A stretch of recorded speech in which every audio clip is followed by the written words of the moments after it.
ప్రతి క్షణం సమాజం కోసం మీ మిత్ర న్యూస్. సన్నబువ్వతో పేదోడి కడుపు నింపాలనే సంకల్పంతో తెలంగాణ రాష్ట్ర ప్రభుత్వం సన్నబియ్యం పంపిణీకి శ్రీకారం చుట్టిందని పర్యాటక సాంస్కృతిక ఎక్సైజ్ శాఖ మంత్రి జూపల్లి కృష్ణారావు అన్నారు. శుక్రవారం పాల్ఘల్ మండలంలోని రేమద్దుల కృష్ణాపూర్, గోపాల్పూర్, అన్నారం గ్రామాల్లో లబ్ధిదారులకు సన్నబియ్యం పంపిణీ చేశారు. ఈ సందర్భంగా మంత్రి జూపల్లి మాట్లాడుతూ దేశంలో ఎక్కడా లేని విధంగా సన్నబియ్యాన్ని పంపిణీ చేస్తున్న ఏకైక రాష్ట్రం తెలంగాణ. అంతేకాకుండా సన్న వడ్లకు క్వింటాలకు 500 రూపాయల చొప్పున బోనస్ ఇచ్చి రైతులకు ప్రోత్సాహం ఇవ్వడంలో ప్రభుత్వం ముందు వరుసలో నిలిచిందని తెలిపారు.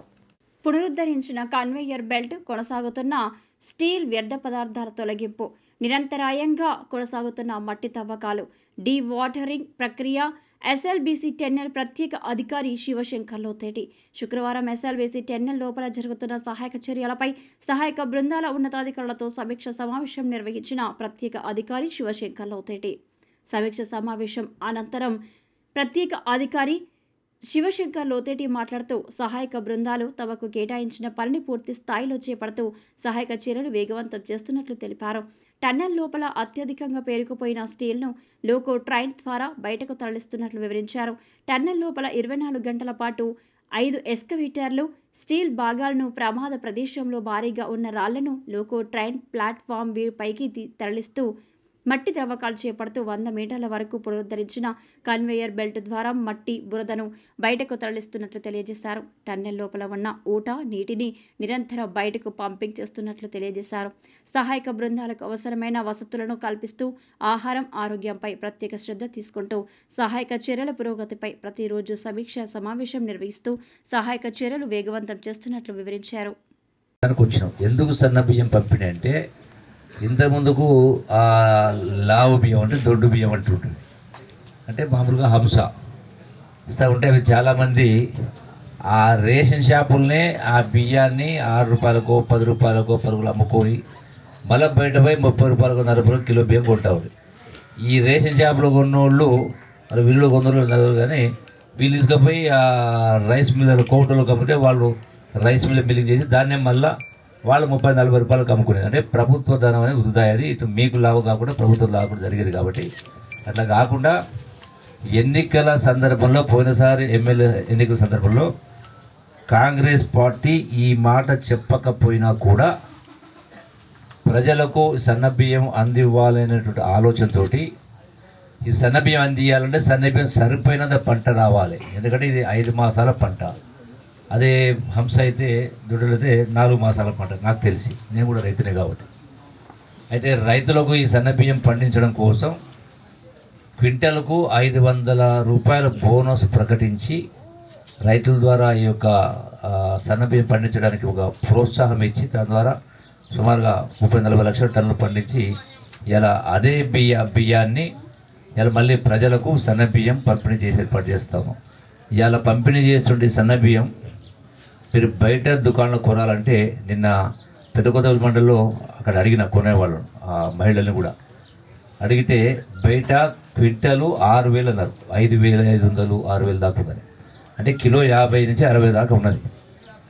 అలా ఈ రోజున అంటే మీరు బయట కొనాల్సిన అవసరం లేకుండా ఈ బియ్యంతో కొంత మీకు వెసులుబాటు ఉంటుంది. పొద్దున పూట జొన్న రొట్టెలు తింటారు, అంతేనా? లేకపోతే నాజుగ్గా అలా రేపంత ఇడ్లీలు, దోశలు, వడలు తింటున్నారా? రాత్రిపూట కూడా రొట్టెలే కదా, బియ్యం ఒక పూటనే. ఇంచుమించు నాకు తెలిసి ఈసారి కొంచెం తక్కువ పడితే పడవచ్చు, కొందరికి సరిపోవచ్చు లెక్క. అంటే అభివృద్ధి చేస్తా ఉన్నాం. సంతోషమైనా కాదా సన్న బియ్యం వేయడం? అది సపరేట్ కొట్టడం. మళ్ళా రెండవది అంటే ప్రభుత్వానికి భారమైనా కూడా ఈ బోనస్ 500 రూపాయలు అవుతుందో రైతాంగానికి కొందరికి వచ్చినాయి, ఇంకా కొందరికి వచ్చేది ఉంది. ఇంకా కొందరికి మొత్తం వచ్చినాయా? సరే, అందరికి వచ్చినట్టు సరే, ఇంకా మిగిలిపోతే వచ్చే కారణం జరుగుతుంది. అట్లనే ఈరోజున ముందు గ్రామ సమస్యలకు సంబంధించి ఇప్పుడు మీ మాజీ సర్పంచ్ తిరుపతి మాట్లాడాడు. అట్లాగే ఈ రాష్ట్రం చేసిన అప్పు, రైతులు ఎట్లయితే బ్యాంకులు అప్పు తెచ్చుకుంటారో ప్రభుత్వాలు కూడా బ్యాంకులకు వెళ్ళి అప్పు తెచ్చుకుంటాయి. అట్లా 65 సంవత్సరాలు 21 మందికి కలిపి తెచ్చిన అప్పు సుమారుగా 64,000 కోట్ల రూపాయలు.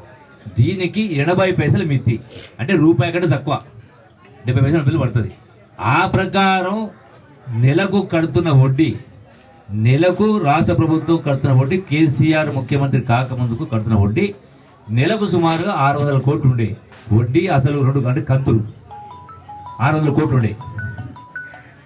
కేసీఆర్ ఒక ముఖ్యమంత్రి 10 సంవత్సరాల్లో ఈ 64,000 అప్పు 8 లక్షల కోట్ల అప్పు అయింది. ఈ 8 లక్షల కోట్లకు అదే 80 పైసలు వడ్డీ చొప్పున నెలకు 6,500 కోట్ల వడ్డీ కట్టాల్సి వస్తాం. అంటే సంవత్సరానికి 75,000 కోట్లు.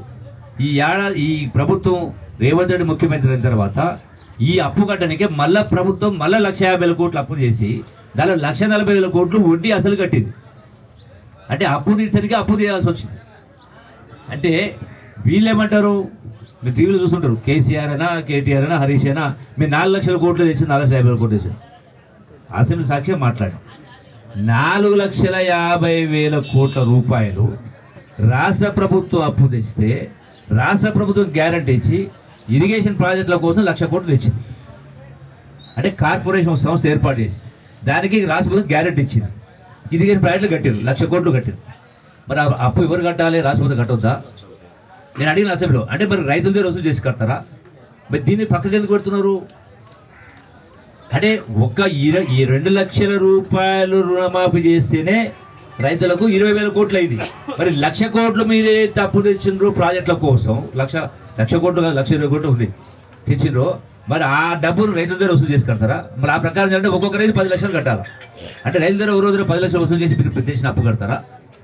తాగడానికి మంచిళ్ళ కోసం మిషన్ బయట చేసింది కదా, అదో 30,000 కోట్లు అప్పు తెచ్చారు. మరి ప్రజలు మంచిళ్ళు తాగుతూ ప్రజల దగ్గర వసూలు చేసి కడతారా?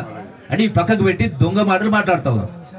అసెంబ్లీ నేను స్వయంగా అసెంబ్లీలో ఇదే హరీష్ రావును అందరి సమక్షంలో అసెంబ్లీ అడిగినా, దీనికి సమాధానం చెప్పండి, దాటేస్తాడు. నేను ఇప్పుడే రాజీనామా చేస్తానా నేను చెప్పిన అబద్ధమైతే మాట్లాడిండా? అంటే ఇది వాస్తవం. అంటేనే ఇలా ఇన్ని లక్షల కోట్ల రూపాయల అప్పుండి నెలకు ఇన్ని లక్షల కోట్ల వడ్డీ కడతా ఉన్నా, ఇన్ని ఇబ్బందులు ఉన్నా కూడా చెప్పిన మాట నిలబెట్టుకునే ప్రయత్నం ప్రభుత్వం చేస్తూ ఉంది. అట్లాగే రైతు భరోసాకు సంబంధించి కూడా ఇప్పటికి 4 ఎకరాలకు ఇచ్చింది, ఇంకా మిగతా కూడా ఇచ్చే ఏర్పాటు చేస్తూ ఉన్నారు. మరి గత ప్రభుత్వం కేసీఆర్ కూడా నాయకులు మాట్లాడుతూ ఉంటారు కొందరు, పోయినసారి ఎమ్మెల్యే ఎన్నికల ముందు ఒక 3 నెలల ముందు రైతు భరోసా ఇచ్చిండు. ఎట్లా ఇచ్చిండు? రింగు రోడ్డు 7,000 కోట్లకు అమ్మేసిండు 35 సంవత్సరాలు. దానిపైన నెలకు వస్తున్న ఆదాయం 800 కోట్లు 35 ఏళ్లకు. అంటే 30,40,000 కోట్లు వచ్చి ఆదాయాన్ని 7,000 కోట్లకే అమ్మేసి రైతు భరోసా ఇచ్చిండు. మరి అయినా 40,000 కోట్ల అప్పు. అంటే ఇన్ని ఇబ్బందులు ఉన్నాయి కాబట్టి ఇంకా చెప్పినవి ఉన్నాయి, మేము చెప్పినవి కూడా ఉన్నాయి. నేనే మర్చిపోలే. కొంచెం అర్థం పెన్షన్ కూడా ఇస్తామన్నాం, ఇంకా ఇవ్వలే. అంటే ఇది ఏడాది అయింది, ఇంకా 4 ఏళ్ళుది. పోయిన కేసీఆర్ చెప్పినటువంటి 10 సంవత్సరాల కింద అప్పుడు చెప్పిన డబుల్ బెడ్రూమ్లు ఇచ్చిండా? దళితుల 3 ఎకరాలు ఇచ్చిండా? నిరుద్యోగ వృద్ధి ఇచ్చిండా? మరి జరగలే. ఇవన్నీ రకరకాలు ఉన్నాయి. ఇలా అందుకే వాట్సాప్ అంటాడు, ఇలా గ్రూపులు ఏం పెడుతున్నారు? ఏం పెట్టాలో అది పెడతలేరు. అంటే రాజకీయాల కోసం తప్పు, అంటే వినడానికి చదవడానికి వీలు కాని భాషలో బండ బూతులు పెడుతూ మాట్లాడుతూ ఉంటారు. ఎందుకు వస్తున్నాయి ఇవన్నీ? అంటే చదివేస్తే ఉన్నమతి పోయినట్టుగా ఇలా ఆ స్థాయికి దిగజారిన మన చదువులు, మన విలువలు. అంటే సంస్కారం లేక రుణమాఫీ కుటుంబ యూనిట్గా రేషన్ కార్డు చెప్పారు. 50 లక్షల రూపాయలు ఒకటే కమ్యూనిటీ హాల్ కట్టిస్తాం. 50 లక్షల రూపాయలు ఒకటే కమ్యూనిటీ హాల్ కట్టిస్తాం అందరికి సంబంధించి. ఆ దానిలో ఫర్నిచరు, ఫ్యాన్లు, లైట్లు పెట్టిస్తాం. పెట్టి దానికి గ్రామ పంచాయతీకి అప్పచెప్తాం. మీరు ఎవరు ఎప్పుడు మీటింగ్ పెట్టుకోవాలన్నా గ్రామ పంచాయతీకి 10 రూపాయల 50 రూపాయలు కట్టి మీరు దాన్ని వాడుకోండి. రోజు 4 సంఘాలు మీటింగ్ పెట్టుకోవచ్చు, అవసరమైతే పెళ్ళిళ్ళు చేసుకోవచ్చు. కరెక్టా కాదు చెప్పాలి. ఇప్పుడు గతంలో ఎస్సీ కమ్యూనిటీ కడితే అది మూలన పడ్డాయి, పడవన పడ్డాయి, 6 నెలల కోసం తెరవరు. ఎవరి సొత్తు అయినా ప్రభుత్వ సొత్తే కదా. మన సొత్తు ఎట్లయితే వాడతామో ప్రభుత్వ సొత్తును కూడా అట్లే ఆలోచన చేయాలి. అందుకనే ఒక్కొక్క కులాల పరంగా కమ్యూనిటీ దేశం అడగొద్దు. నేను ఇవన్నీ కూడా చెప్తా ఉన్నా, నా నుంచి కాదు కూడా అవసరమే చేయాలి. అందుకే అందరికి కలిపి ఒకటే ఇస్తే పొద్దున 7-8 గంటలకు మొదలు పెట్టుకుంటే రాత్రి 8 గంటల వరకు అంటే 12 గంటలు. ఏ మీటింగ్ అయినా ఎన్ని గంటలు నడుస్తుంది పెట్టుకుంటారు? మహా అంటే 1 గంట 2 గంటలు. రోజు 10 సంఘాలు మీటింగ్ పెట్టుకోవచ్చు, మహిళా సంఘాలు మీటింగ్ పెట్టుకోవచ్చు, కానీ అదేమో రైతు సంఘాలు పెట్టుకోవచ్చు, కార్మికులే సార్ అది. కుల ఎవరైనా వాళ్ళు పెట్టుకొని అంటే వాళ్ళకి రెస్ట్ నీ పేరు ఏం పేరు? వెంకటేష్ సార్. వెంకటయ్య. అట్లా అది మనం చదువుకున్న వాళ్ళం అవగాహనతోటి మాట్లాడాలి. ఎవరైనా మీరు అమాలకైతే మీకు గ్రామ పంచాయతీకి ఇచ్చిన తర్వాత వాళ్ళ దగ్గర 1 రూపాయి తీసుకోకుండా ఇవ్వండి, మిగతా వాళ్ళ దగ్గర 10 రూపాయలు తీసుకోండి. 10 రూపాయలు కష్టమేం కాదు కదా, ఒక బాధ్యత ఉండాలి కదా, కానీ దాని కరెంట్ బిల్లు వెళ్ళాలి కదా. ఏమంటారు అమాలీలు? వాళ్ళకి సపరేట్ రూమ్ ఉంటే బాగుంటుంది. 50 అరే మళ్ళీ సపరేట్ రూపాయి. అరే వెంకటయ్య